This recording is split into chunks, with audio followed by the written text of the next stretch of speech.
Bismillahirrahmanirrahim. Assalamualaikum warahmatullahi wabarakatuh. Alhamdulillah, alhamdulillah, alhamdulillah, alhamdulillahi rabbil alamin. Wabihi nasta'in ala umurid dunya waddin. Wassalatu wassalamu ala ashrafil anbiya'i wal mursalin wa ala alihi wa sahbihi ajma'in. Alhamdulillah, segala puji bagi Allah yang telah menghimpun dan mengurniakan kepada kita silaturrahim pada malam ini. Mudah-mudahan Allah senantiasa membimbing kita ke jalan petunjuk dan hidayahnya, dan menjadikan kita semua di antara golongan yang bukan setakat berjaya di atas dunia semata-mata, tetapi membawa kejayaan yang sama di akhirat kelak. Bersempena dengan bulan Muharram ini, yang sekarang kita sama-sama berada di Masjid Seberang Jaya, dan tajuk kuliah khas yang diamanahkan pada malam ini adalah Demi Masa, merujuk kepada satu surah yang difirmankan oleh Allah Subhanahu wa taala di dalam Al-Quran, yang secara tertib susunnya adalah surah yang ke-103, merujuk kepada suratul Asr, yang mana firman Allah Subhanahu wa taala, wal asr innal insana lafi khusr illa alladhina amanu wa amilus salihat wa tawasaw bil haqqi wa tawasaw bis sabr. Ada khilaf di kalangan para ulama-ulama tafsir berkenaan tentang surah ini diturunkan, terutama yang melibatkan persoalan adakah surah Al-Asr ini termasuk di dalam surah Makkiyah ataupun surah Madaniyah. Ada perbahasan yang begitu panjang. Apapun kalau kita membaca sebuah kitab tafsir, iaitu tafsir Ibnu Katsir, di dalam muqaddimah surah Al-Asr diceritakan bahawa 3 ayat daripada surah Al-Asr ini diturunkan selepas surah Al-Insyirah, iaitu Alam Nashrah Laka Sadrak. Secara sepintas lalu, di dalam muqaddimah awal yang diketengahkan oleh Imam Ibnu Katsir, ada sebuah riwayat yang mengatakan selepas Rasulullah sallallahu alaihi wasallam diutuskan menjadi rasul, Rasulullah telah menghantar seorang lelaki yang bernama Amru bin Al-As. Amru bin Al-As pada waktu ini masih belum memeluk agama Islam. Tujuan Rasulullah menghantar Amru sebagai duta ataupun delegasi adalah untuk bertemu dengan seorang yang lelaki yang bernama Musailamah bin Habib, yang terkenal dalam sejarah dengan gelaran Musailamah Al-Kazzab, salah seorang yang dianggap sebagai nabi palsu dalam sejarah Islam daripada golongan Bani Hanifah. Kalau kita meneliti dan menelusuri sejarah, ada lebih kurang 4 orang figure ataupun individu yang pernah mengaku sebagai nabi palsu. Pertamanya Musailamah Al-Kazzab inilah. Yang kedua ialah Tulaihah Al-Asadi. Yang ketiga Aswad Al-Ansi. Yang keempat seorang wanita daripada Bani Tamim, keturunan suku Yarbu', iaitu Sajah binti Haris bin Suwaid bin Affan. Jadi Musailamah Al-Kazzab ini adalah nabi palsu. Diperintahkan oleh Rasulullah kepada Amru bin Al-As untuk menemui beliau. Bila sahaja Amru bin Al-As ni bertemu dengan Musailamah, Musailamah bertanyakan soalan kepada Amru, apakah ada surah yang turun kepada temanmu, yakni merujuk kepada Nabi Muhammad sallallahu alaihi wasallam. Lalu diberitakan oleh Amru kepada Musailamah, sesungguhnya telah diturunkan kepada Muhammad satu surah yang pendek tetapi mempunyai kedalaman dan kepadatan pada maknanya, iaitu surah Al-Asr. Lalu Musailamah meminta kepada Amru supaya membacakan surah tersebut. Lalu Amru membacakan wal asr innal insana lafi khurs sampailah akhir ayat suratul Asr. Kemudian Musailamah diam, seolah-olah dia sedang berfikir sejenak. Kemudian dia bersuara, sesungguhnya ketika aku diam tadi bukanlah semata-mata diam, tetapi sebenarnya telah diturunkan satu wahyu kepadaku. Biasalah orang jenis penipu pembohong ni, dia kata baru wahyu turun pada dia lebih kurang satu surah sama macam yang diturunkan kepada Nabi Muhammad, pendek tetapi dalam makna dan padat dia punya maksud. Lalu Sayyidina Amru bin Al-As minta Musailamah membacakan wahyu yang baru turun pada dia tadi, yang seolah-olah di sisi Musailamah hampir menyamai surah Al-Asr.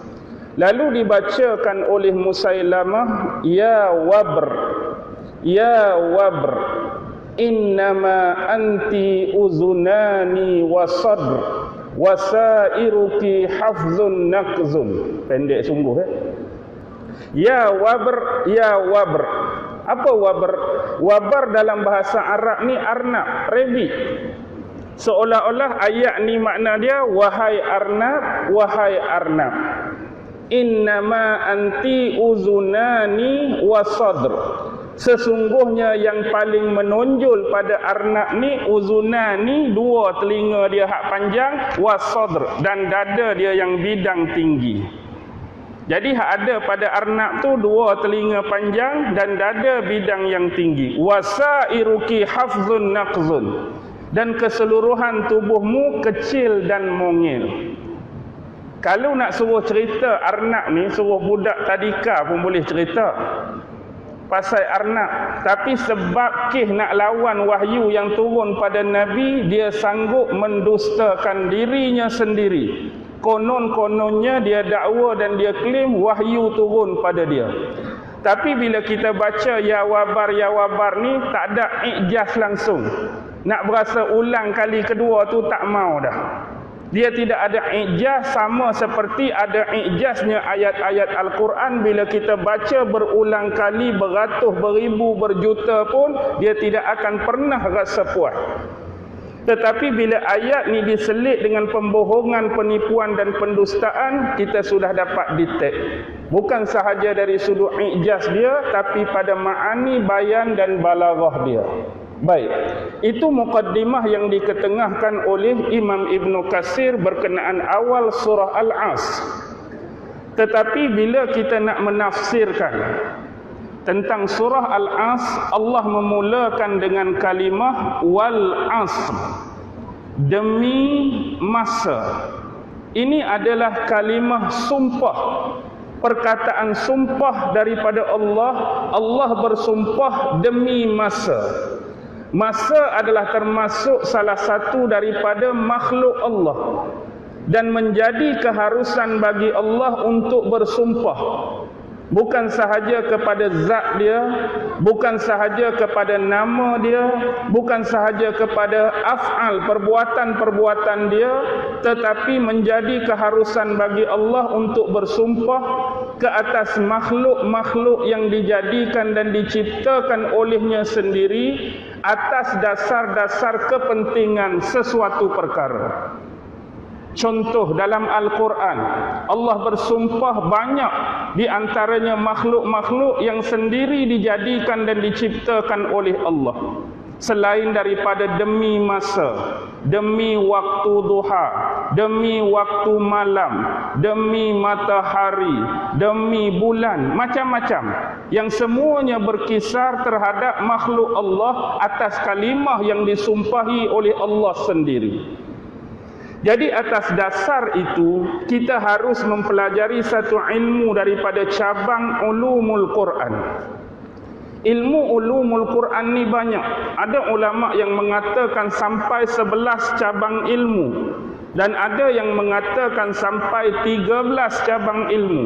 Apapun salah satu daripada ilmu ulumul Quran adalah ilmu aqsamil Quran. Ilmu yang membahaskan tentang kata-kata sumpah yang dimuatkan oleh Allah di dalam Al-Quran, termasuklah kalimah wal asr. Selalunya orang-orang Arab menyebutnya dengan lafaz aqsam. Aqsam ni ialah jamak. Jamak bagi qasam. Qasam tu, aku bersumpah. Ataupun Arab selalu menggunakan kalimah halaf. Halaf tu, aku bersumpah. Ataupun kalimah yamin, juga sumpah. Sama ada Arab datang perkataan qasam ataupun halaf ataupun yamin yang kita selalu jumpa dalam kitab-kitab Kitabul Aiman. Itu kitab yang membicarakan tentang sumpah. Baik. Kenapa sumpah ada dikategorikan dengan nama yamin? Kerana telah jadi macam satu budaya dan tradisi di kalangan orang-orang Arab. Bila mereka ni bersumpah, kalau mereka ni seorang, mereka akan pegang tangan kiri di atas tangan kanan. Tangan kanan tu yamin lah.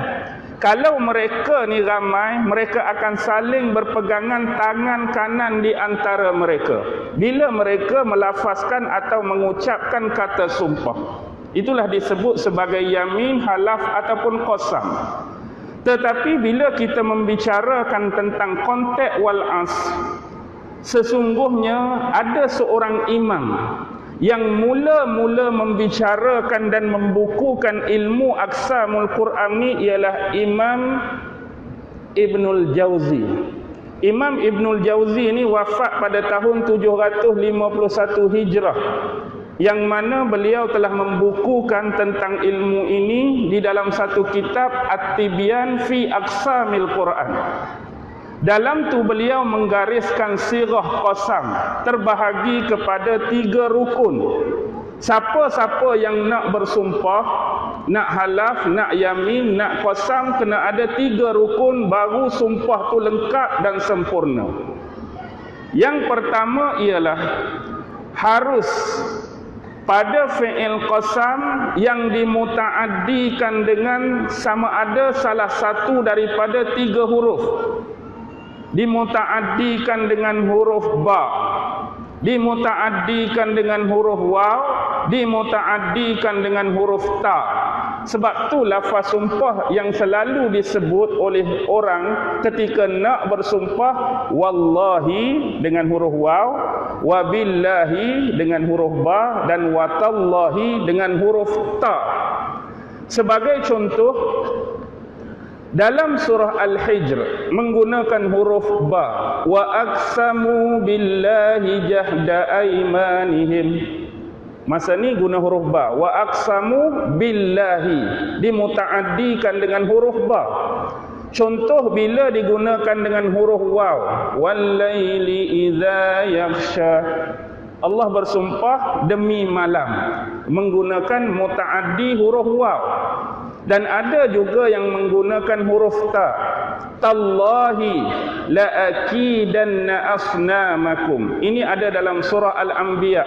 Peristiwa ketika Nabi Allah Ibrahim, dia bersumpah demi Allah, dia akan melakukan tipu daya terhadap patung-patung berhala. Yang mana ketika masyarakat Babylon pada masa itu keluar untuk mengadakan pesta ataupun perayaan secara besar-besaran, dia keluar dengan membawa alat yang kemudian mematah-matahkan ataupun merosak-rosak, memusnahkan patung tadi.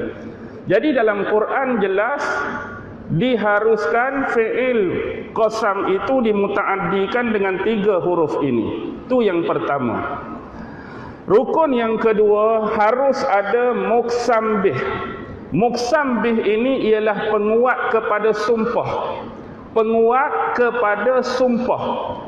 Kenapa Allah bersumpah demikian? Tapi bagi manusia, kita kena bersumpah atas nama Allah.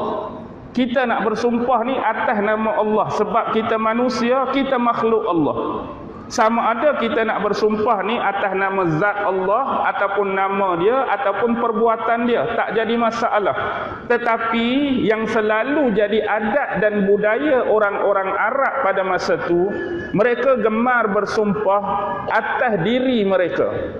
Mereka gemar bersumpah atas umuk mereka. Mereka gemar bersumpah atas datuk. Mereka gemar bersumpah atas nenek moyang mereka. Mereka gemar bersumpah atas sesuatu perkara atau benda yang jadi kepentingan pada diri dia. Contoh, dia bersumpah demi nama dia dari kabilah sekian-sekian yang mempunyai ketinggian dan kemuliaan. Dia bersumpahlah benda yang dia nak sumpah. Ataupun dia sumpah demi umurku yang berumur sekian-sekian, maka dia lafazlah sumpah yang dia nak sumpah. Demi datuk dan nenek moyangku, dia lafazlah dia nak sumpah. Ataupun demi benda-benda, unta kesayangan dia ke benda-benda lain yang jadi kesayangan, dia bersumpah dengan benda-benda macam ni. Ini adalah adat dan budaya pada zaman jahiliah. Sebab itu ada satu kes Allah menggunakan frasa yang sama. Bila Allah bersumpah atas umuk Nabi Muhammad kan, dalam surah Al-Hijr, la'amruka innahum lafi saqratihim ya'mahun. Demi umur kamu wahai Muhammad. Sebenarnya Allah guna ini untuk menandingi apa yang telah menjadi sumpah-sumpah bagi mereka sebelum ini. Tetapi ini diharuskan sebab yang bersumpah tu siapa? Yang bersumpah tu Allah. Allah tak ada masalah, tapi bagi kita sebagai manusia bermasalah. Kita tidak dapat lari bila bersumpah. Muqsam bih kita harus terarah ataupun flow dia kepada 3 benda tadi. Zat Allah, nama Allah, perbuatan ataupun sifat Allah. Tapi tak bolehlah kita hari ini aku bersumpah demi isteriku yang cantik. Dia tak jadi. Aku bersumpah demi kereta Proton Saga buruk aku pakai 20 tahun lepas, kita pun cerita sumpah kita. Dia tak jadi. Boleh faham? Muqsam bih. Dan yang ketiga ialah muqsam alaih. Sesuatu penceritaan yang diperkuat kepada sumpah tu. Bila kita dah bersumpah, contoh wallahi, apa benda? Hak benda kita nak sumpah tu. Demi Allah sesungguhnya aku tidak berzina. Itu muqsam alaih lah. Demi Allah sesungguhnya aku tidak mencuri. Itulah dipanggil muqsam alaih, suatu penceritaan untuk meneguh dan memperkuatkan sumpah tadi. Tetapi benda ni terikat dengan 4 benda. Terikat dengan 4 benda. Yang pertama, penceritaan selepas lafaz sumpah mestilah perkara-perkara baik, perkara-perkara terpuji dan perkara-perkara yang penting sahaja. Itu yang pertama. Yang kedua, sekiranya lafaz sumpah ini terlalu panjang, maka diharuskan buat 2 benda. Sama ada tinggalkan terus atau pendekkan kisah itu. Contoh, aku bersumpah aku tak buat benda tu. Yang sebenarnya aku bersumpah aku tak ada malam tu, aku tak pi, aku duduk rumah ni. Cerita dia punya sumpah tu 30 minit tak habis lagi. Jadi kalau panjang tu cukup, yang sebenarnya wallahi aku tak buat benda tu. Hilangkan terus muqsam alaih ataupun pendekkan dia. Yang ketiga, sekiranya kita nak menguatkan lagi, dia ada jawab qasam yang fi'il madhi dia ni mutaharrif. Dari sudut positif bukan negatif, kita tambah kalimah lam dengan qad. Lam dengan qad. Contoh, wal as innal insana lafi tambah huruf lam tu. Benar-benar, sungguh-sungguh. Yang terakhir, kita boleh bersumpah atas apa jua bidang selama mana bidang tu masih lagi dalam kategori baik dan terpuji. Apa saja kita nak cerita tak jadi masalah. Baik. Itu berkenaan dengan konsep lafaz sumpah dalam Al-Quran. Sekarang kita pi pada pentafsiran dia. Wal as, demi masa. Inilah yang selalu kita temui dan kita jumpai dalam lafaz Al-Quran. Demi masa. Tetapi bila kita menghayati banyaknya karya-karya ulama, terutama dalam kes bidang pentafsiran, kita ada tafsir period awal, period mutaqaddimin, Imam Ibnu Jarir At-Tabari dan seangkatan dengannya. Yang pertengahan seperti Imam Fakhruddin Ar-Razi, Imam Al-Alusi, Imam Al-Qurtubi, Imam Baydawi. Dan yang terakhir ni seperti tafsir Khazin atau tafsir Ibnu Qasir, kebanyakannya menterjemahkan ataupun mendefinisikan demi masa. Tetapi saya akan sebutkan daripada kepelbagaian tafsiran ini antara makna-makna yang diletakkan dan didefinisikan oleh ulama pada kalimah wal as. Ada yang mendefinisikan al-as ini ialah penghujung waktu siang sebelum tibanya waktu malam. Penghujung waktu siang sebelum tibanya waktu malam. Ada yang definisikan demikian. Ada ulama yang mendefinisikan al-as ini ialah waktu ataupun time yang dilalui oleh manusia. Kita hidup dalam waktu tempoh ni, kita lalui benda tu dalam hidup kita. Yang ketiga, ada yang mendefinisikan al-as ini sebagai solatul wusta, iaitu merujuk kepada solat asar lah, asar. Dan ada lagi definisi-definisi yang lain. Tapi tiga ini agak terkedepan dan lebih terkenal berbanding dengan definisi yang lain. Apa pun nak mengembalikan makna dia, kita kena rujuk satu kitab karangan Imam Lughah, Imam Bahasa, Imam Linguistik yang besar, iaitu Imam Ar-Raghib Al-Asfahani. Dalam kitab dia Mu'jan Al-Fazil Quran, lafaz-lafaz Al-Quran. Dia mengatakan al-as ini adalah asal daripada kalimah asara. Asara ni maksud memerah ataupun menekan sesuatu. Benda ni dianggap suatu benda yang penting, yang telah ditetapkan oleh Allah. Apapun kebanyakan jumhur ulama memilih makna yang kedua tadi, iaitu wal-as, demi masa yang dilalui oleh manusia. Kita pergi pada ayat yang kedua. Innal insana lafi khusr. Sesungguhnya manusia itu benar-benar dalam kerugian. Ada kalimah lafi tadi sebagai penguat. Sesungguhnya manusia benar-benar dalam kerugian, atau kita boleh meletakkan makna yang lebih sesuai, sesungguhnya semua manusia. Tak kira dia tu beriman, lebih-lebih lagi yang tidak beriman, berpotensi untuk menjadi rugi. Kita semua ni Allah nak habaq, sebab inna di depan tu lafaz taukid. Lafaz taukid ni lafaz penguat, lafaz yang mengandungi ketegasan. Yang disebutkan oleh ulama-ulama lughah, bila guna lafaz inna, semua manusia yang membaca ayat selepas lafaz ini harus memandang serius. Memandang selepas kalimah pada inna ni sesuatu benda yang besar yang nak dihabaq dan digambarkan oleh Allah. Perhati betul-betul. Semua manusia, baik yang beriman, baik yang tidak beriman, semuanya ada potensi untuk apa?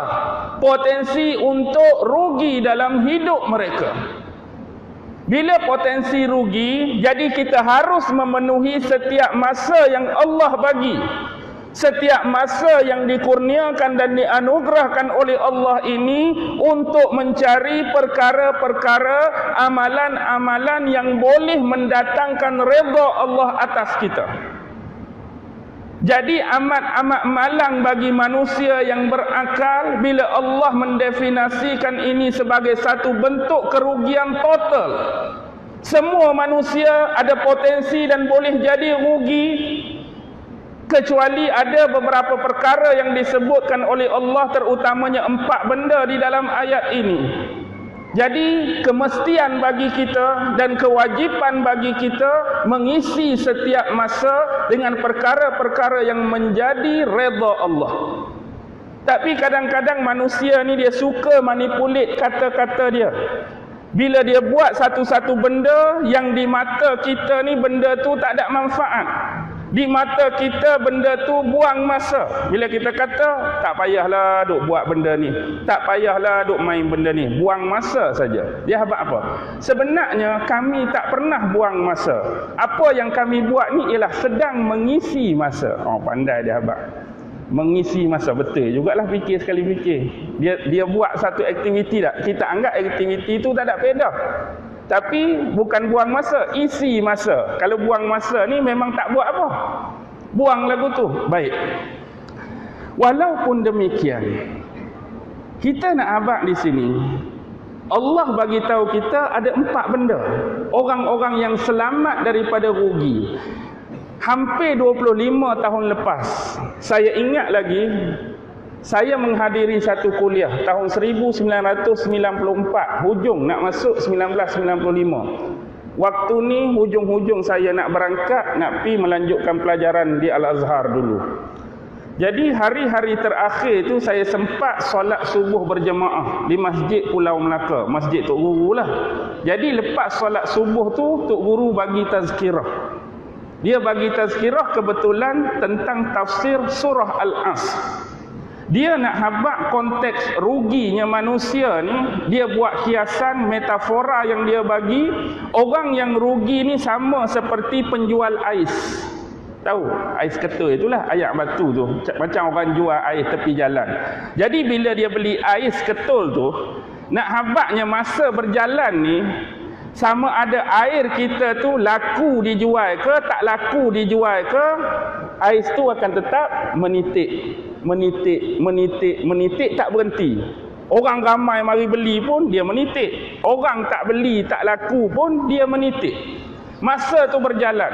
Laku tu bermaksud seorang yang dapat memanfaatkan masa tu tentang konteks yang kebaikan pada diri dia.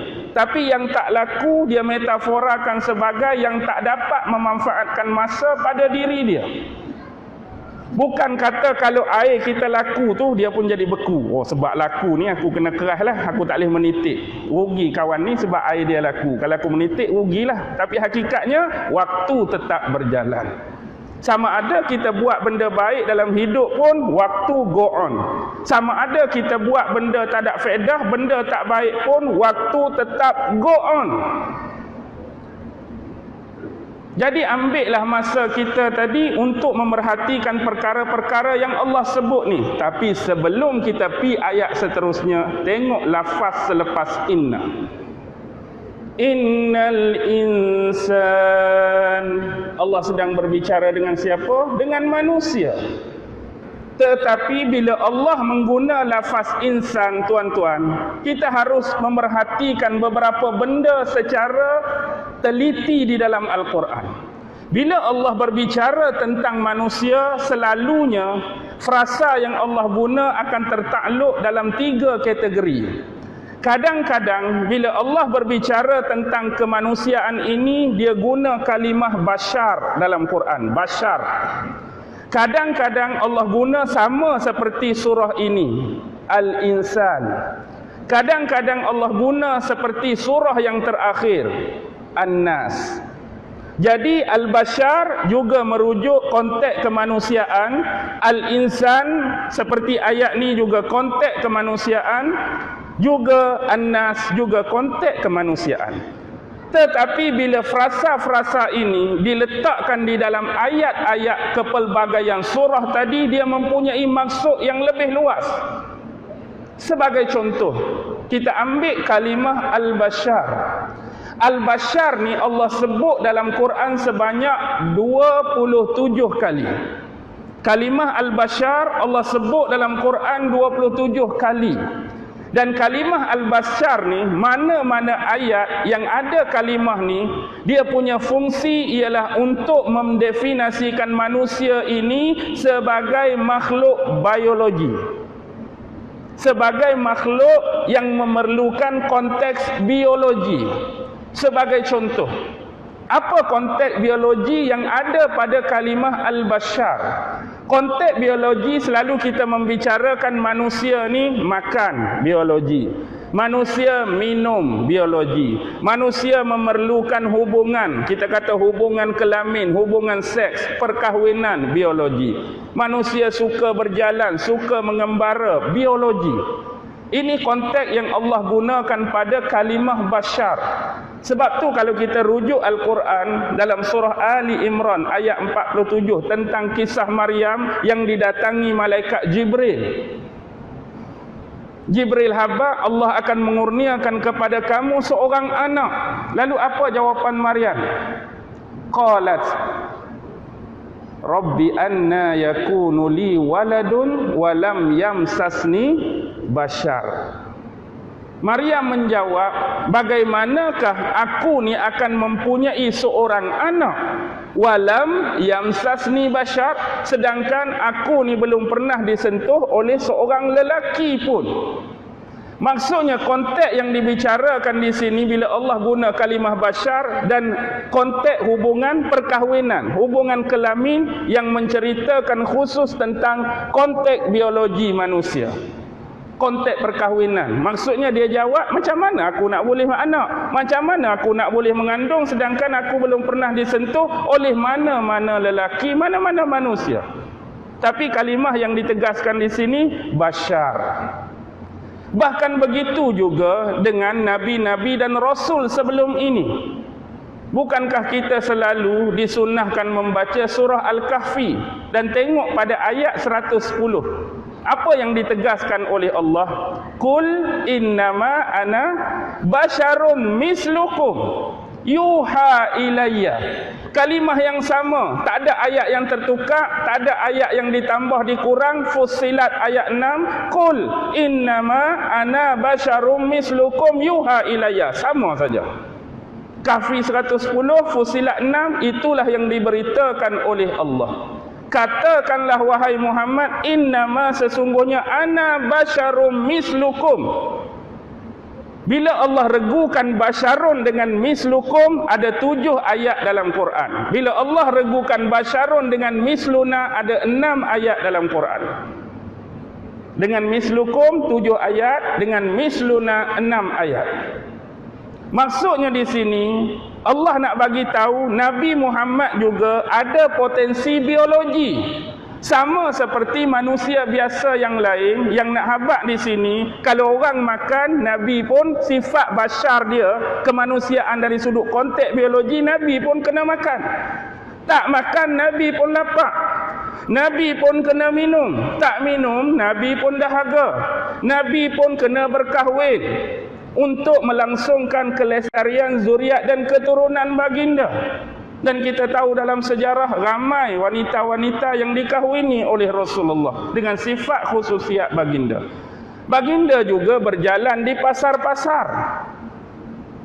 Jadi sebab itulah kalau kita melihat amat-amat tidak logik dan tidak patut bila jawapan yang diberikan oleh penentang para nabi dan rasul dulu, mereka tak mau terima dakwah dalam konteks kenabian dan kerasulan kerana ada persamaan dari sudut bashar ini. Amat-amat tidak logik.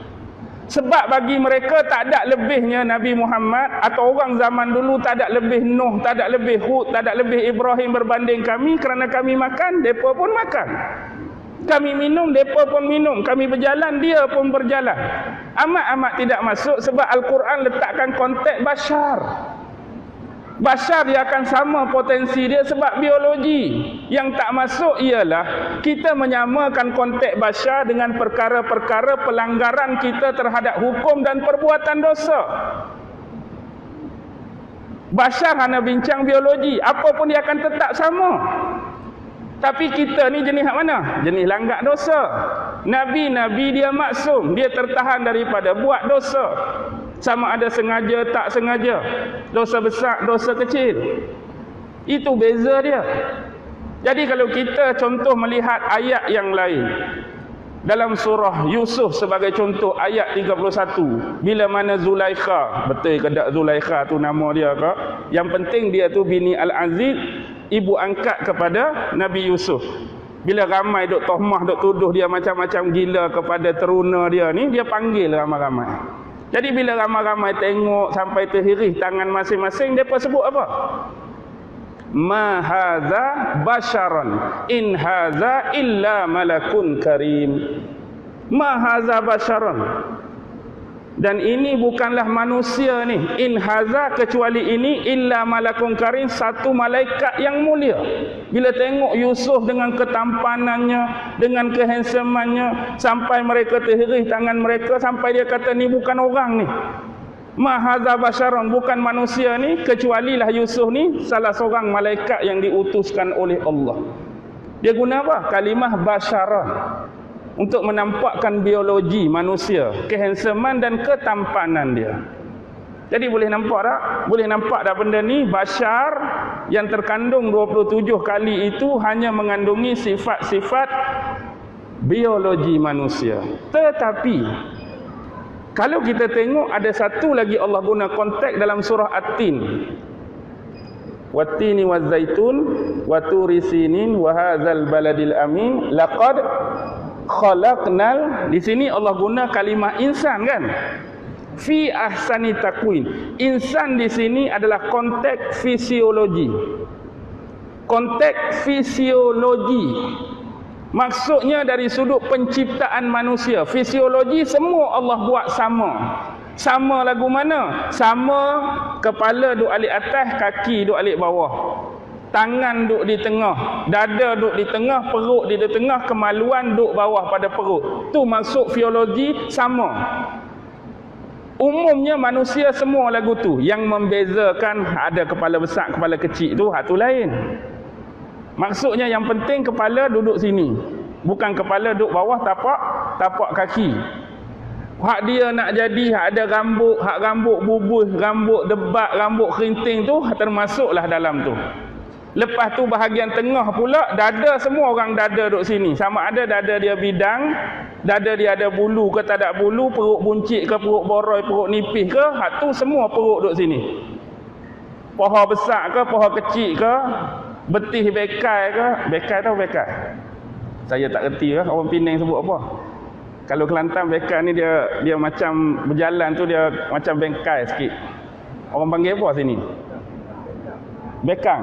Oh, bekang dekat-dekat dah tu. Tak apalah. Maksudnya apa pun betih dia, keadaan dia betih duduk situ lah, duduk tempat betih tu. Itu dari sudut fisiologi. Baik, kita kembali kepada penegasan frasa kita ni. Al-insan. Al-insan Allah sebut berapa kali? 65 kali tuan-tuan. 65 kali dalam Quran. Dan 65 kali ni dikategorikan oleh ulama dengan 3 benda. Sebab konteks al-insan lebih kepada bukan biologi, bukan fisiologi, tetapi kepada psikologi dan spiritual. Bila Allah sebut insan, dia terarah kepada psikologi dan spiritual manusia. Termasuk dalam surah Al-As 65 kali tu. Dan ulama mengarahkan benda ni pada 3 benda. Biasa Allah sebut al-insan ni nak menceritakan tentang memikulnya amanah dan menjadi khalifah di atas muka bumi. Bila Allah cerita tentang amanah dan pelantikan manusia sebagai khalifah, Allah guna lafaz insan. Psikologi spiritual. Dan yang kedua, Allah menggunakan lafaz al-insan untuk disandarkan pada sifat-sifat keji dan tidak baik pada manusia. Dengan kata lain, sifat negatif. Dan yang ketiga ialah tentang proses penciptaan manusia pun Allah guna kalimah al-insan. Contohlah dalam ni. Innal insana lafi khusr. Negatif ke positif? Negatif, rugi. Rugi. Contoh negatif lain digambarkan manusia ni cenderung melakukan kezaliman dan melakukan kekufuran. Negatif. Ada manusia ni sifat dia tergesa-gesa dan terburu-buru. Negatif. Ada manusia yang membantah Allah tanpa ilmu, tanpa petunjuk, tanpa Alkitab, negatif. Ada manusia yang digambarkan tidak bersyukur, negatif. Baik, tapi ada benda-benda yang dikatakan sebagai pemikul amanah. Tuan-tuan cari surah Al-A'raf ayat 172. Satu metafora yang cantik. Kadang-kadang Allah gabungkan kalimah insan ni dengan perjanjian. Kadang-kadang mai kalimah al-ahd, kalimah misak, kalimah perjanjian Allah dengan manusia. Dan yang ketiga ialah proses penciptaan manusia. Allah gabungkan sekali al-bashar dengan al-insan. Ada sifat basyariah, ada sifat insaniah, ada sifat material, ada sifat kerohanian. Jadi menunjukkan di sini bila proses penciptaan manusia perlu ada dua gabungan, basyari dengan insani. Dengan kata lain, hak atas kita ni tak boleh melebih-lebihkan hak basyari sehingga mengurangkan hak insani kita, dan juga tak boleh melebih-lebihkan hak insani sehingga mengurangkan hak basyari kita. Ada material, jasmani juga memerlukan sesuatu, rohani kita juga memerlukan sesuatu. Jangan pula hari ni bab jasmani makan tak berhenti. Oi, lapar kena makan, dahaga kena minum, rambut kena hias, rambut kena set, mata kena celak, bibir kena gincu, air bau, air wangi, perfume badam habis. Tapi hak dalam merintih ni, hak dalam meronta ni, zikir di mana, wirid di mana, baca Quran di mana, ingat Allah di mana. Jadi kena seimbangkan. Jangan kita kurangkan satu hak dengan melebihkan satu hak. Jangan kita lebih hak ni dan kurangkan hak ni. Kena stabil, kena seimbang. Okey, kita pi secara ringkas. Yang ketiga. Oh, 8.40 dah. Tak apa tak? Tak apa. Dia kata start lebih pun tak apa. 8.40 An-Nas. An-Nas paling banyak Allah sebut 240 kali, tuan-tuan. 240 kali. Dan An-Nas ni dia ada 3 kategori. Pertama, kadang-kadang Allah sebut sebahagian manusia. Kebanyakan ayat Quran wa minan nas wa minan nas Sebahagian manusia tu kadang-kadang digambarkan oleh Allah dengan menyatakan keimanan, tetapi sebenarnya dia tidak beriman. Awal surah Baqarah Allah cerita pasal orang munafik kan. Wa minan nasi man yaqulu amanna billah wal yaumil akhir wa ma hum bimu'minin, tak beriman pun. Ada sebahagian manusia Allah habaq mereka suka melakukan pendustaan terhadap ayat-ayat Allah. Ada sebahagian manusia mensyirikkan Allah. Allah guna sebahagian manusia. Di konteks yang kedua, kadang-kadang Allah guna aksarun nas, kebanyakan manusia. Kebanyakan manusia. Kebanyakan manusia tak beriman. Kebanyakan manusia tak berilmu. Kebanyakan manusia tidak bersyukur. Kebanyakan manusia berbantah-bantah tentang ayat-ayat Allah. Kebanyakan manusia meragukan hari kiamat. Ini Allah guna aksarun nas. Tadi sebahagian manusia, ni kebanyakan manusia. Dan Allah juga kadang-kadang meletakkan kalimah nazar pada manusia. Nazar. Nazar, apa maksud nazar? Nazar ni merenung, memerhati, menganalisis, menilai. Sebab tu Allah sebut kalimah manusia belakang tu afala yubsirun, afala yasma'un, afala ta'qilun, afala tatafakkarun. Suruh manusia berfikir, suruh manusia mendengar, suruh manusia melihat, suruh manusia menilai, suruh manusia mengkaji, suruh manusia menganalisis, meneliti, macam-macam. Dan yang terakhir, konteks yang tiga, biasa bila Allah sebut manusia, dia bukan pi pada individualistik, tapi dia pi pada keseluruhan manusia. Ya ayyuhan nas, ya ayyuhan nas. Kebiasaan ayat-ayat makiyah berbanding ya ayyuhallazina amanu yang dinominasi oleh ayat-ayat madaniyah. Okey. Tetapi ada seorang, saya tak tahu dia ni ulama ke apa, saya pernah terbaca buku beliau cantik, nama dia Haj Yusuf Ali. Yusuf Ali, dia sebut apa? Dia sebut the man is God gave a purest and beauty nature, and man's duty is to perverse. Oh, saya pun lupa dia kata apa. Perverse the pattern in which God has made him. Okey, kita perlai satu-satu The man, maksudnya manusia ini, the man that God gave adalah salah satu ciptaan, kurniaan, anugerah daripada Allah. Purest, yang murni, yang asli, yang tulen, and beauty nature, yang mempunyai sifat-sifat yang baik. Secara umum dia nak bagi tahu bahawa manusia yang dijadikan oleh Allah ini adalah anugerah. Anugerah, keistimewaan daripada Allah yang bersifat tulen, asli, dan juga mempunyai sifat-sifat kebaikan, beauty nature pada penciptaan yang namanya manusia ni. Kemudian man's duty, tugas manusia adalah to perceive, untuk mempertahankan his pattern. Pattern ni corak, tapi sebenarnya saya tahu maksudnya dia nak mengarah kepada maksud fitrah. Tugas kita ialah mempertahankan fitrah kemanusiaan yang dijadikan oleh Allah, in which God has made him, kepada Tuhan yang telah menciptakan manusia itu sendiri. Ini adalah satu definisi yang cukup indah dan baik secara rumusan. Apapun kembali kepada persoalan ayat yang ketiga kerana kesuntukan masa. Illal ladzina amanu wa amilus solihat. Hak tak ruginya siapa? Dua benda dulu Allah sebut. Kecuali mereka yang beriman, dalam arti kata beriman kepada Allah dan perkara-perkara yang menjadi teras dan rukun kepada keimanan bagi seorang Islam. Rukun yang 6 itulah.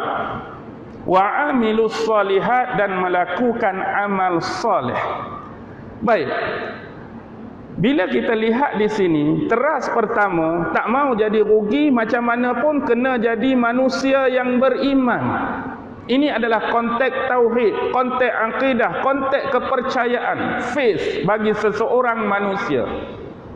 Jadi persoalan yang timbul ialah bagaimana pula ustaz, sekiranya seseorang itu mungkin kafir, seseorang itu mungkin tak beriman, tetapi dia melakukan kebaikan-kebaikan di dalam hidup dia. Adakah tidak terbalas oleh Allah, tidak dikurniakan oleh Allah kebaikan-kebaikan yang telah dilakukan oleh manusia-manusia yang tidak beriman ini?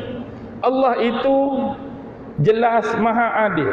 Allah itu maha sempurna. Bukan sempurna pada zat dia, sempurna pada sifat dia, sempurna pada nama dia, sempurna pada perbuatan dia, tetapi sempurna juga sebagai sifat hakim, sempurna dalam menguruskan perbicaraan dan keadilan kepada manusia. Allah sebenarnya telah membalas kebaikan-kebaikan yang dilakukan oleh manusia ketika dia berada di atas dunia lagi. Manusia-manusia yang tidak beriman, dia lakukan kebaikan. Dan kebaikan ini dibalas oleh Allah di atas dunia, tetapi tidak dibalas di akhirat kelak. Apakah bentuk-bentuk kebaikan yang dibalas oleh Allah atas kebaikan yang dia buat? Mungkin Allah memberi kepadanya atas kebaikan yang dia buat sebuah keluarga yang bahagia. Ya, dia tidak beriman tapi dia punya keluarga yang bahagia, keluarga yang happy, keluarga yang ceria. Ya, dia tidak beriman, barangkali Allah membalas kebaikan dia dengan memberikan kesihatan yang baik kepada ahli keluarga dia. Jarang sakit, jarang demam, jarang sakit kepala, tapi diberikan anak-anak yang sihat dan diberi kekurniaan yang sihat.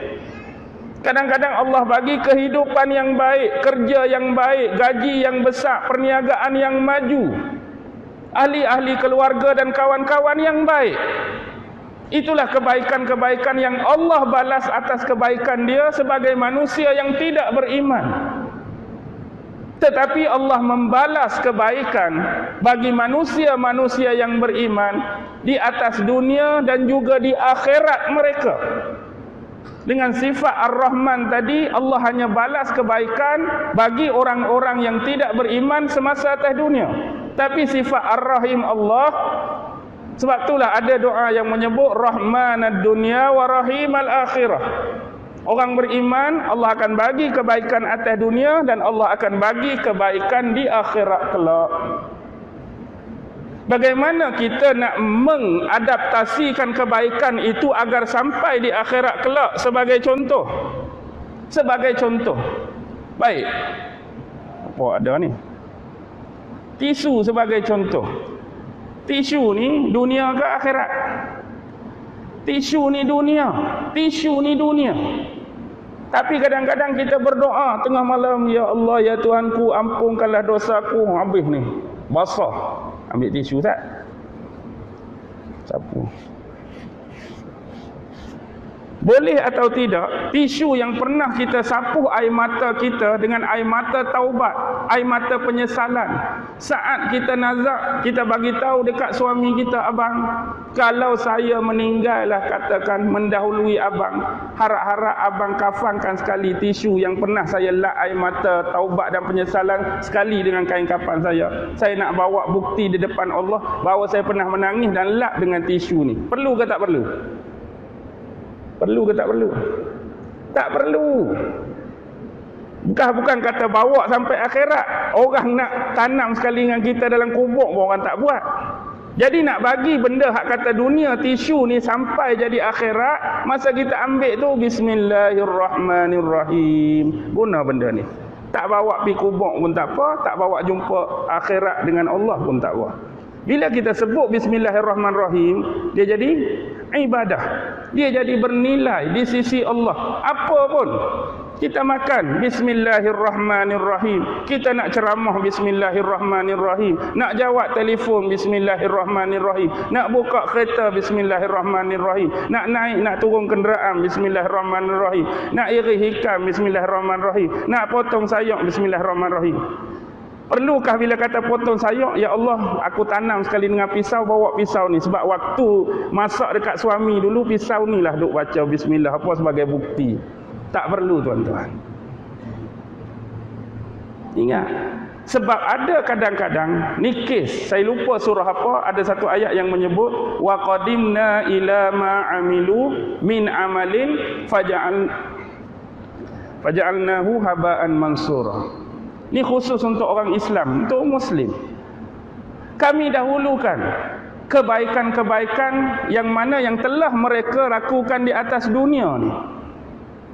Kami lakukan kebaikan-kebaikan yang mereka lakukan di atas dunia ni. Faja'alnahu haba'an mansura. Tetapi di akhirat kelak kami jadikan dia seperti debu yang berterbangan, orang yang tak beriman. Debu ni metafora yang cukup indah Allah bagi ni. Debu yang berterbangan. Kalau debu tu tak terbang, debu tu menempel, lekat pada satu benda, kalau kita timbang ada lagi ukuran dia. Debu ni kalau dia banyak, kita timbang, oh, debu ni nampaklah kecil-kecil, tapi bila aku timbang setengah kilo juga. Bila aku timbang 50 kilo juga. Bila timbang 100 kilo. Tapi debu hak terbangan ni boleh buat apa? Tak ada nilai. Benda tu ada, tapi tak ada nilai, tuan-tuan. Bila anda tidak beriman, kita duk rasa, oh, banyaknya benda baik, banyaknya kebaikan, banyaknya dakwah, banyaknya tu, banyaknya ni, banyaknya ni. Tak ada hakikat keimanan. Faja'alnahu haba'an mansura. Ingat. Nombor satu, keimanan. Yang kedua, wa'amilus salihat. Amalan salih. Sebab kemenjadian humanity, kemanusiaan ni bukan atas face, bukan atas keimanan, kepercayaan semata-mata, tetapi keimanan tu perlukan pembuktian. Apa bukti seseorang itu beriman? Bukti seseorang itu beriman ialah dia mematuhi teras-teras keimanan tadi. Antaranya beriman kepada Allah, kepada malaikat, kepada apa? Dan yang paling penting ialah apa yang menjadi firman Allah, Al-Quran dan juga As-Sunnah. kitab dan hadis Rasulullah. Baik, dalam tu kita panggil manual. Manual inilah yang disebut sebagai syariat. Dalam syariat ni ada benda-benda yang dibolehkan Allah, ada benda-benda yang tidak dibolehkan Allah. Dengan kata lain, cakap mudah, halal haram. Yang menjadi penentu kepada ujian bagi manusia, sama ada mereka kekal diri mereka ni atas perintah tersebut atau mereka menyalahi perintah itu. Orang yang kekal dalam kebaikan, apa yang Allah suruh dia buat, apa yang Allah larang dia tinggal. Orang yang menyalahi kebaikan, hak Allah suruh, hak tu yang dia tinggal, hak Allah larang, hak tu yang dia buat. Jadi berkaitan dengan amal soleh, dia ada ritual, dia ada ibadah, dia ada praktikal. Bila kita percaya kepada Allah, dia ada dari sudut ritual dan praktikal bagaimana kita nak berhubungan dengan Allah. Sebab salah satu hak nombor satu, hak Allah atas hamba ialah apa dia? Hak Allah atas hamba yang paling besar ialah hak Allah untuk diibadahi, untuk ditaati, untuk disembah. Jadi bila Allah nak manusia ni kenal dia, sembah dia, mentaati dia, dia perlu ada hubungan. Silah, kita panggil silah. Hubungan. Sebab tu konteks silah ni, kalau kita dengan Allah dipanggil solat. Dipanggil solat. Masih kekal lagi 3 huruf tadi kan. Sad, ada tak dalam kalimah solat? Lam, ta. Asal silah hubungan tu dalam solat ada lagi. Kita dengan Allah. Kalau kita dengan Nabi, untuk terus kekalkan hubungan dengan Nabi dipanggil selawat. Sad ada, lam ada, ta ada. Silah tu ada. Dengan manusia, silaturrahim. Lagilah ada silah. Jadi inilah hablum minallah wa hablum minan nas. Dan bila manusia sempurna dalam melakukan amalan-amalan soleh, di sini dia bukan sahaja terkait dengan syariat semata-mata, tetapi dia terkait dengan apa yang dinamakan adab, akhlak, tasawuf, etika, atau bahasa Inggeris sebut etik. Jadi seorang yang beriman memenuhi perintah Allah dengan memahami segala halal dan haram, pasti akan lahir daripada 2 benda ni, akhlak yang mahmudah, akhlak yang baik, akhlak yang terpuji. Jadi kalau hari ni kita kata kita beriman dengan Allah, kita kata aku pun dah semayang, aku pun dah berdoa, aku pun dah zakat, aku pun dah haji, aku pun dah puasa, aku pun dah amar ma'ruf nahi mungkar, aku pun buat Allah suruh tinggal Allah larang, tiba-tiba akhlak sebaliknya. Cuba cek balik, mesti ada kekurangan dan kelompangan, sama ada pada konteks iman ataupun konteks amilus salihat kita. Dia tidak akan mungkin sama sekali orang yang benar-benar beriman dan benar-benar mengerjakan amalan soleh, dia jadi mazmumah lagi. Amat-amat tidak logik dan amat-amat tidak munasabah. Maksudnya kalau ada kekurangan dan kelompangan pada akhlak, pada adab kita, mesti ada lagi kekurangan, sama ada konteks iman ataupun konteks amilus salihah. Walaupun 2 benda ini menjadi ketegasan bagi Allah adalah untuk diri kita sendiri. Ini adalah keperluan kita, 2 benda yang awal ni. Beriman, beramal soleh, keperluan individu. Saya pun kena buat, tuan-tuan pun kena buat. Siapa di antara kita pun yang pasti kena beriman, amal soleh. Beriman, amal soleh sehingga melahirkan akhlak yang terpuji. Bila akhlak tu terpuji, memenuhi kriteria, tak akan adalah problem dan masalah dalam masyarakat. Yang ada problem dan masalah dalam masyarakat bila terkeluar daripada kategori tidak beriman, kategori tidak melakukan amal soleh, kategori tidak berakhlak mulia, jadi masalah lah. Selama manusia buat benda ni, insya-Allah Allah itu maha adil, apa yang telah ditentukan dan ditetapkan, problem tak ada. Yang 2 terakhir ini adalah untuk kita dan orang lain. Hak tadi semua individu, saya kena beriman, tuan-tuan kena beriman. Saya kena amal soleh, tuan-tuan kena amal soleh. Tapi untuk 2 yang terakhir ni, untuk hidup majmuk bermasyarakat. Wa tawasau bil haq wa tawasau bis sabr. berpesan-pesan, berwasiat pada jalan kebenaran, berpesan-pesan, berwasiat pada menetapi kesabaran. Maksud yang ketiga ini, hak itu ulama-ulama menafsirkan ialah dakwah. Manusia itu kena berdakwah. Manusia itu kena memperkenalkan Islam, mengajarkan Islam dan mengamalkan Islam secara total, secara jemaah, secara berkelompok, secara bermasyarakat. Jadi bila kata berdakwah, ada orang yang kita nak dakwah. Bila kata kita nak menyeru, ada orang yang kita nak seru. Dia bukan bersifat individualistik lagi. Dan biasa termasuk dalam konteks mad'u ni ramai masyarakat. Dan Allah telah meletakkan 3 sifat bashar insan nas tadi, ada kelebihan tertentu. Manusia ni tak sama. Ada orang diistimewakan dengan berkepakaran dalam ilmu kedokteran. Ramai doktor, tapi tak semua orang boleh jadi doktor. Biarlah mereka dengan bidang mereka. Bila kita memerlukan kepakaran mereka, kita pergi cari mereka. Saya sakit, pergi cari mereka. Ada orang yang berkehebatan, kepakaran dalam bidang ekonomi. Ramai orang pakar ekonomi, tapi tidak semua orang faham ekonomi. Bagi kita yang tak reti mana ni, belajar sikit-sikit, nak meniaga ke, nak buka bisnes ke, tanyalah mereka. Bagi orang yang faham agama, ulama-ulama, tuan-tuan guru, syekh-syekh, guru-guru yang besar, ramai guru, ramai syekh, ramai ulama, tapi tidak semua ada sifat-sifat demikian yang dimiliki oleh mereka. Kita tak reti agama, tak faham agama, cetek agama, tohok agama, tanya mereka. Oh ni terror bahagian ni, ni terror bahagian tu. Jangan pernah kita kecilkan kemahiran dan kepakaran orang ni. Watak dia ni hanya tukar motor tayar bocor ni. Jangan remehkan dia. Kadang-kadang doktor tu tayar bocor, telefon dia juga. Tayar doktor nak pergi hospital, bocor tengah jalan, doktor tak reti pun nak buka tayar. Call kawan tu juga, betul. Saya kalau bocor motor pun saya tak buat sendiri. Mana ni, saya duduk atas jambatan belah Pinang. Kalau kita kata orang kata kita alim ke kita ustaz pun, pergi cari orang tu juga. Hak mana kata pakar ekonomi pun rosak enjin kereta, dia cari pomen juga. Dia cari mekanik juga. Jangan pernah perkecilkan kepakaran dan kemahiran orang. Satu masa, ada saat-saat Allah tentukan kita memerlukan mereka. Kita memerlukan mereka. Mungkin hari ini kita tak bocor lagi, sedaplah sembang.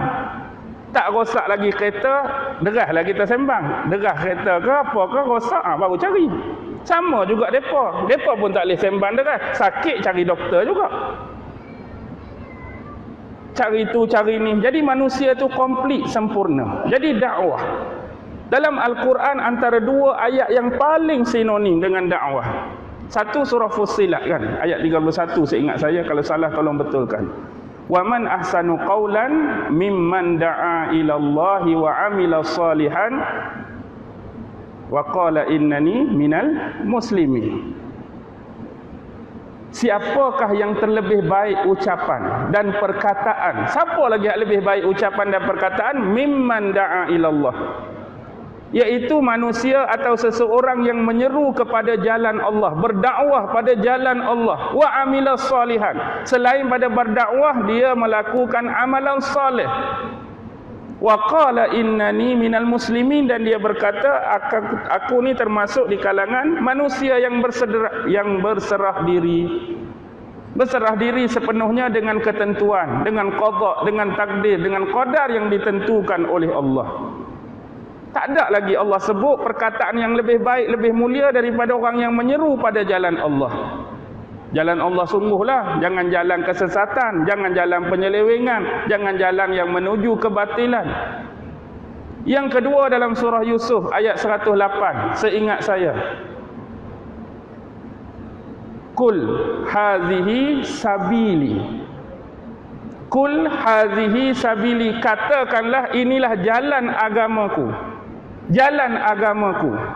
Ad'u ila Allah, ad'u 'ala Allahi 'ala basiratin. Ad'u ila Allahi 'ala basiratin ana wa man ittaba'ani subhanallah wa ma ana minal musyrikin. Inilah jalanku, inilah agamaku, jalan yang diikuti oleh aku, wa man ittaba'ani, dan pengikut-pengikutku. Aku dan pengikut-pengikutku ni buat apa? Ad'u ilallah, menyeru manusia ke jalan Allah ala basiratin, dengan hujah-hujah yang jelas, hujah-hujah yang nyata, hujah-hujah yang benar. Subhanallah, maha suci Allah. Wa ma ana minal musyrikin, dan aku sesekali tidak termasuk di dalam golongan manusia-manusia yang mensyirik, memperdua ataupun mempersekutukan Allah. Jadi dua bukti atau dua dalil ni, bukan dua ni, banyak lagi dalil dakwah dalam Al-Quran, tetapi di sini menunjukkan kebesaran barakah, kebesaran rahmat, kebesaran keistimewaan yang diturunkan oleh Allah kepada manusia-manusia yang mendakwahi Allah kepada manusia lain. Bila kata mendakwahi Allah kepada manusia lain, dia termasuk semua yang terkait dengan kepentingan bagi Allah. Kita bercerita tentang Allah, dia terkait. Kita bercerita tentang Rasulullah, dia terkait. Kita bercerita tentang agama, dia terkait. Kita cerita tentang Rasulullah, dia berkait. Kita cerita tentang kitab atau Al-Quran, dia terkait. Kita cerita amar ma'ruf nahi munkar, dia terkait. Kita cerita halal haram, dia terkait. Itu makna berdakwah terhadap kepentingan Allah Subhanahu wa taala. Tetapi ingat, tiga benda ni bukan benda senang. Sama ada beriman, amalan soleh dan berdakwah, tetapi sentiasa berpesan-pesan, berwasiat untuk menetapi kesabaran. Benda tiga ni kena ada sabar. Kena ada sabar, tuan-tuan. Beriman kena ada sabar. Betul ke beriman tak perlukan kesabaran? Tengok bagaimana Allah uji dan musibahkan kesabaran sahabat tentang keimanan awal-awal pasca pra-Islam dulu. Sahabat yang masuk Islam di kalangan golongan sederhana, sahabat yang masuk Islam di kalangan golongan hamba, yang mana hamba ini masih dipunyai oleh tuan-tuan dan majikan mereka. Apa yang jadi pada Bilal, apa yang jadi pada keluarga Yasir, apa yang dilakukan oleh bapa saudara kepada Osman bin Affan, apa yang dilakukan kepada sahabat-sahabat yang lain adalah ujian keimanan. Kalau tak ada kesabaran yang tinggi yang Allah letakkan dalam diri mereka, mereka pasti dah beralih arah. Mereka pasti dah murtad. Mereka pasti dah kembali menukar kepada agama lama. Tetapi keimanan memerlukan kesabaran yang cukup tinggi. Kita alhamdulillah, salah kalau saya sebut kita, mungkin saya lah. Allah tak uji lagi bentuk cabaran kepada keimanan yang kuat. Mungkin tuan-tuan ada lebih lagi diuji cabaran tentang keimanan. Jangan ingat keimanan tak ada harga. Allah uji dengan kesabaran. Tapi sahabat berjaya melaluinya. Sebab itulah antara meneliti kepada apa yang berlaku kepada sahabat inilah yang membawa pengislaman Mus'ab bin Umair. Sahabat besar yang jadi duta delegasi pertama Rasulullah hantar ke Madinah, Mus'ab bin Umair. Dia lihat benda ni lah yang dia nak masuk Islam. Kerana apa? Kerana dia juga termasuk di kalangan kaum penyembah berhala. Tapi bila golongan sederhana dan miskin ni, mereka dah lah sederhana, mereka lah dah miskin. Bila mereka ni didakwahkan oleh Muhammad, mereka terima agama yang didakwahkan oleh Muhammad, bila dibuat macam-macam mereka tak tinggal. Agama apa yang Muhammad ajak? Benda apa yang Muhammad ajak? Iman apa yang Muhammad ajak? Tarah mereka hamba je. Tapi bila suruh tukar, tak mau tukar. Mesti benda ni besar. Benda ni something special. Itu yang nak menyebabkan dia tengok sahabat disiksa ni. Pasal apa? Buat ni keras tumbuh semangat dia. Kalau orang biasa-biasa, kalau benda tu karuk, benda tu cacar merbah, lama dah tukar ni. Jadi sebab itulah dia minta seorang bantuan sahabat pergi belajar dengan Nabi. Dia takut dekat mak dia garang. Mak dia ni kalau A lah, B lah. Sampai bila mak dia tahu dia masuk Islam, dia kena kurung. Akhirnya dia terlepas. Dia berjaya pergi rombongan pertama ke Habsyah. Tu Mus'ab bin Umair. Sedih kisah dia. Dulu dia lah Mus'ab bin Umair ni sepintah lalu. Apa saja yang kita ni orang lelaki nak, semua ada pada Mus'ab.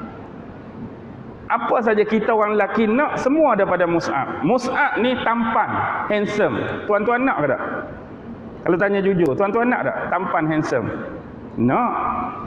Kaya, golongan elit, golongan bangsawan. Kaya, harta banyak, duit banyak, anak orang kaya. Kita nak.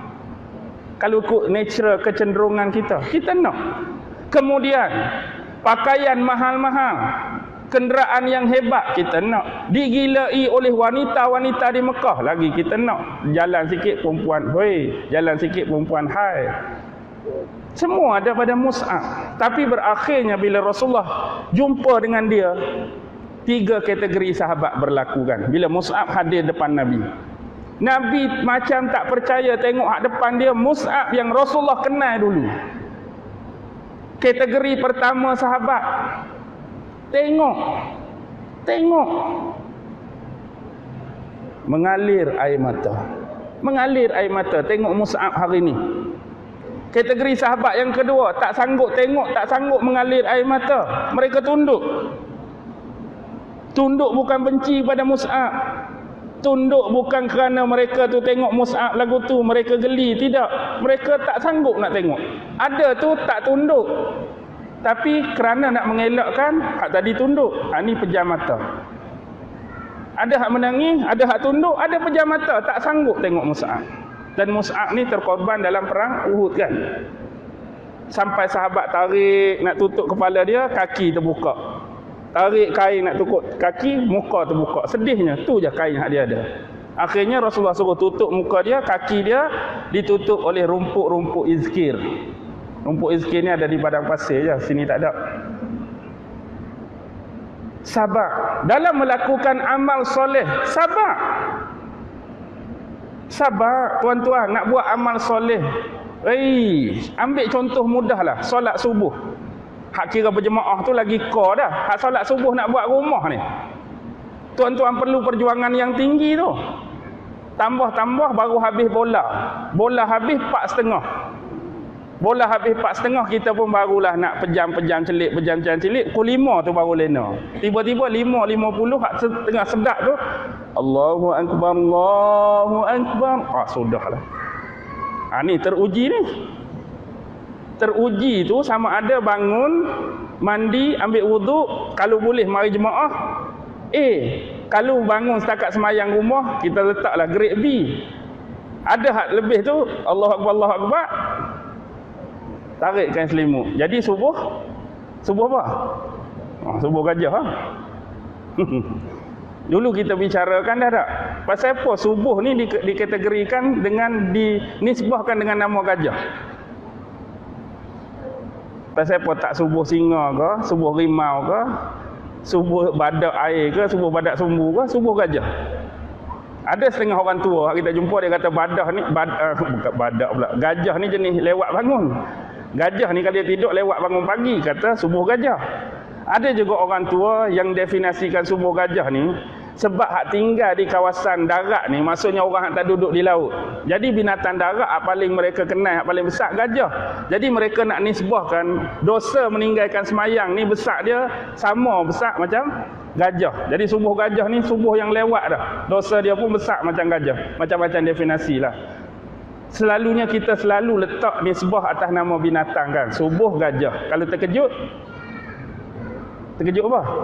Terkejut beruk. Binatang lain pun terkejut, tapi pasal apa? Terkejut beruk. Ataupun kalau kaki terlekat dalam air, kita panggil pusat apa? Simpul biawak kan. Simpul biawak, tak tahulah pasal apa biawak ada kena-mengena dengan simpul tu. Ataupun apa benda lagi, macam-macam kita nisbah atas nama binatang. Tapi adalah makna orang tua dulu letak, sebab orang tua dulu dia punya sastra dia tu tinggi. Okey.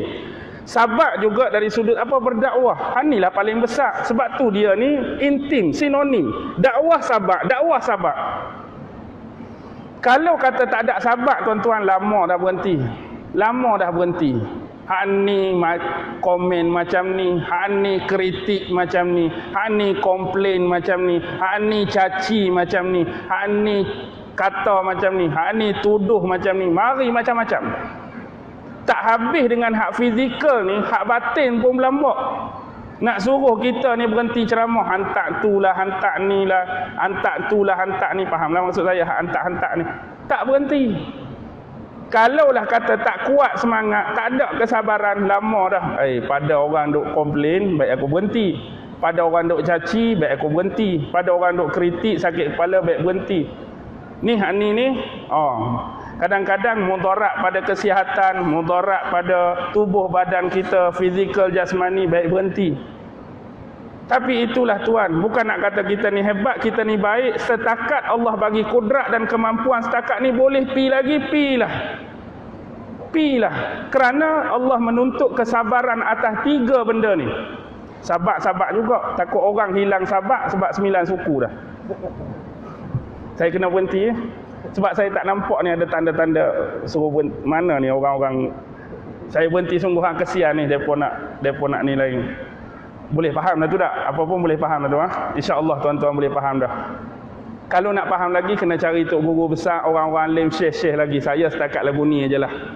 Harap-harap pun lagu ni dapat memberikan manfaat, dapat memberikan faedah, terutama menambahkan ilmu kepada kita semua. Dan tuan-tuan, mudah-mudahan Allah sentiasa memberi rahmat, memberi keberkatan kepada kita semua, sekiranya sama-sama kita semua mengikhlaskan diri kepadanya. Akhir kalam, apa yang baik datang daripada Allah, yang lemah, yang kurang, yang serba tak kena tu tak ada orang lain lah, diri saya sendiri. Wabillahi taufiq wal hidayah. Wassalamualaikum warahmatullahi ta'ala wabarakatuh. A'udzu billahi minasy syaithanir rajim. Bismillahir rahim. Allahumma innaka ta'lam anna hadhil quluba qad ijtama'at ala mahabbatik والتقت على طاعتك وتوحدت على دعوتك وتعاهدت على نصرة شريعتك فوثق اللهم رابطتها وأدم ودها واهدها سبلها واملأها بنورك الذي لا يخبو واشرح صدورها بفيض الإيمان بك وجميل التوكل عليك وأحيها بمعرفتك وأمتها على الشهادة في سبيلك إنك نعم المولى ونعم النصير وصلى الله على سيدنا محمد وعلى آله وصحبه وسلم. سبحان ربك رب العزة عما يصفون وسلام على المرسلين والحمد لله رب العالمين. الله أكبر.